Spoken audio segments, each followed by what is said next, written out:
అయితే వాక్యం చదివిస్తా ఉంది, ప్రేమ దేని బిడ్డరా, కుటుంబాలు కట్టేది దేవుడు. ఈరోజు కుటుంబం కట్టబడుతుంది, కుటుంబం ఆశించబడుతుంది.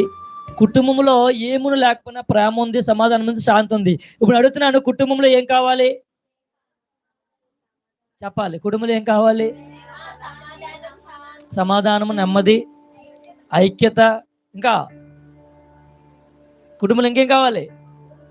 అర్థం చేసుకునే మనసులు కావాలి. తిమోతికి ఇప్పుడు ప్రేమే కావాలి.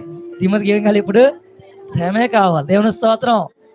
దేవుని ప్రేమ కావాలి మనకి. సో కుటుంబము ఆశించబడుతున్నప్పుడు ఎన్ని ఉంటే కుటుంబం దీవించబడుతుంది. కుటుంబము ముందుకు వెళ్ళాలంటే ప్రేమ, సమాధానము, ఐక్యపరచు ఆత్మ, లేకపోతే ఒకరు అర్థం చేసుకునే మనసు, ఇన్ని ఉండాలి. ఇప్పుడు ప్రేమ ఉంది, అర్థం చేసుకునే మనసు లేదు, కుటుంబం అవుతుందా? చెప్పలు అవుతుందా? అనుకున్న వారు అవుతుందా?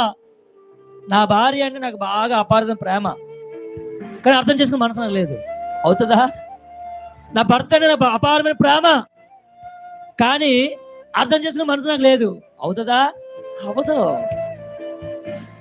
సరే, ప్రేమ ఉంది, అర్థం చేసే మనసు ఉంది, ఐక్యత లేదు, అవుతుందా? నువ్వు ఎంత మంచి పని చేసినా ఐక్యత లేకపోతే నీ మీద తిరుగుబాటే. నువ్వు ఏవండి అని పిలిచినా, ఏ అమ్మ అని పిలిచినా వాళ్ళకి ఎలాగైనా పడుతుంది అంటే వేరేగా పడుతుంది.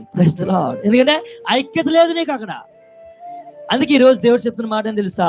నీవు నీ కుటుంబంలో కట్టుకోవాలి, కుటుంబం ఆశించబడాలంటే ప్రేమ, సమాధానము, శాంతి, నెమ్మది, ఆదరణ, ఐక్యపరచు ఆత్మ, అర్థం చేసుకునే మనసు. అదే చాలా మంది అంటారు, నీకు అర్థం చేసుకునే మనసు లేదురా అంటారు. ఏమంటారు? ఒరే నీకు అర్థం చేసుకునే మనసు లేదురా, నీకు అర్థం చేసే మనసు లేదే అంటారు. కొంతమంది అయితే ఇంటికి వస్తే చాలు ఎప్పుడు ఏటి తలనొప్పి అంటారు. Praise Lord. కారణం తెలుసా? అర్థం చేసుకునే మనసు వాళ్ళకి కాదు, నీకు కూడా లేకుండా అయిపోతుంది, అంతే. ఆమేన్. ఒక చేత్తో ఇలా గాలి ఊపితే గాలి అవుతుందా? అది చప్పట్లు కూడా అవుతుందా? అవ్వదు. మరో చేయి కలిస్తే సౌండ్ వస్తుంది. అర్థం చేసుకునే మనసు నీకే కాదు, అవతల వాళ్ళకే కాదు, నీకు కూడా ఉండాలి. ఐక్యపరచు ఆత్మ నీకే కాదు, మనలో కూడా ఉండాలి. ఒకడు వచ్చి అన్నాడంట, ఒరే నువ్వు నా మంచి స్నేహితుడు రా అన్నాడంట, బెస్ట్ ఫ్రెండ్ అన్నాడంట. ఏమన్నాడు? బెస్ట్ ఫ్రెండ్ రా అన్నాడు. ఈడు బెస్ట్ ఫ్రెండ్ అనుకుంటున్నారు, అవతలడం బెస్ట్ ఫ్రెండ్ అనుకోవట్లేదు. అది స్నేహం, బంధం కట్టబడుతుందమ్మా. ఈడు నువ్వు నాకు నిజమైన స్నేహితుడు రా అంటున్నాడు, నేను నిజంగా ఇష్టపడుతున్నాను రా అంటున్నాడు స్నేహితుడిగా.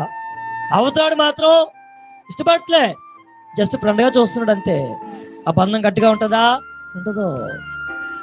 ఇటు నుంచి ఎంత బలమైతే నువ్వు కోరుకుంటున్నావు, అటు నుంచి అది బలంగా వస్తేనే బంధం కట్టబడుతుంది. ఈరోజు ప్రేమైన దేవుని బిడ్డలారా, ఒక్క నుంచి మనము ఇష్టపడితే అవ్వదు, అటు నుంచి కూడా రెస్పాండ్ రావాలి. ఆమేన్. అలా వస్తేనే అవుతుంది. బంధాలు, కుటుంబ బంధాలు, భార్యాభర్త బంధాలు.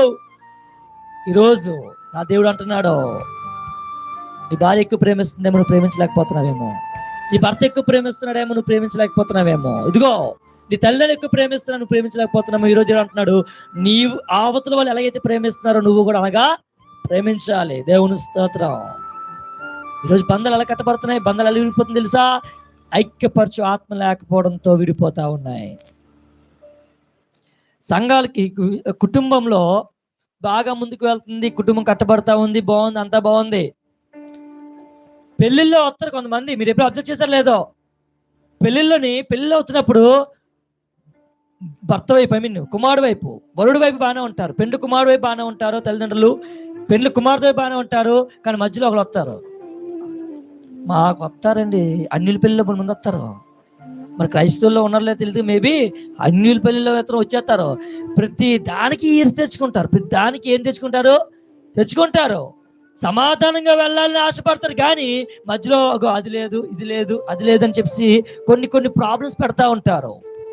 కానీ మన దేవుడు ఏం తెలుసా? సమాధాన పరిచేవాడు. మన దేవుడు సమాధాన కర్త, కానీ అల్లరికి కర్త కాదు. మన దేవుడు సమాధానం పరుస్తాడు.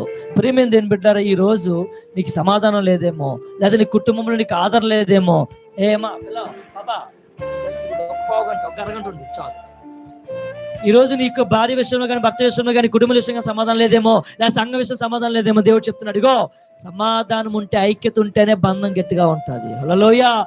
బంధం కనుక ఐక్యత లేకపోతే బంధం గట్టిగా ఉండదు. దేవుని స్తోత్రం.